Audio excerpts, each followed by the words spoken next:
I just want to come on here and encourage you with the word that I believe that the Lord has encouraged me on. A lot of times God will propel us to do something for someone. He will propel us to speak a word of encouragement. He will propel us to be a helping hand to someone in need. Or just, he would just allow us to do something that's out of our comfort zone.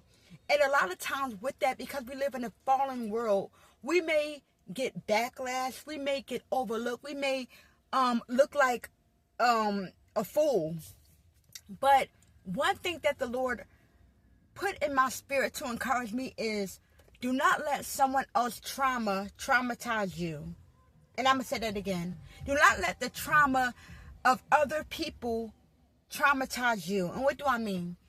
When you're dealing with trauma, like I said before, in reference to even my coaching business, is that trauma is what happens to a person on the outside as a result from what's going on the inside, meaning bitterness, anger, resentment, insecurity, jealousy.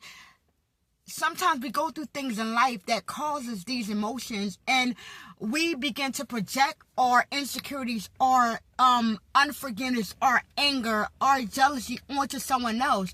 And it may be the person that God is using to help deliver you, and maybe the person that God is using to help bring peace, and maybe the person that God is using to help bring clarity and redemption and other things like that. But because of the trauma that is going on in their own hearts, the trauma that is going on in their own minds, the trauma that is going on in their own consciousness, they begin to bring that trauma onto you. And because of that, now you're saying, listen, I'm not going to do anything anymore. I'm not going to help somebody.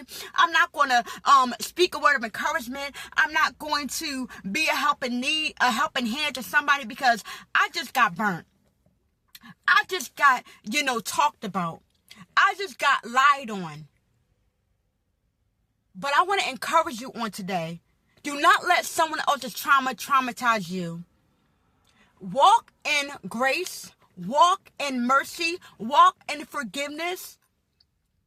Because God is going to use that to help propel you forward. A lot of times God uses even the things that we feel doesn't make sense to build our character. Sometimes God uses the betrayal to build something in us. Sometimes God uses the hurt to help us to grow in humility. So on today, if you are feeling like you don't want to do something again because you've been hurt, because you've been betrayed, because you've been lied on. Jesus been betrayed. Jesus been lied on. Jesus been overlooked. But yet and still, he still got on the cross and died for us. Even knowing that some people will never ever come to Jesus, he still got on the cross and says, you know what? I know they're going to spit on me. I know they're going to lie on me. I know they're going to betray me and talk about me, but I'm still going to get up on this tree and die for the nation. And he causes us to do the same. Not looking to our own interests, but to the interests of others. So I want to encourage you on today. Do not let anyone else's trauma traumatize you. Continue to be the woman that God has called you to be. Continue to be the man that God has called you to be. I hope that you are encouraged. And I hope that God begins to heal whatever hurt is going on in your heart in reference to you doing what God has called you to do. But because of the trauma and because of the hurt and because of the bitterness and other people, don't allow that to warp your perception of who God is in your life. Be encouraged.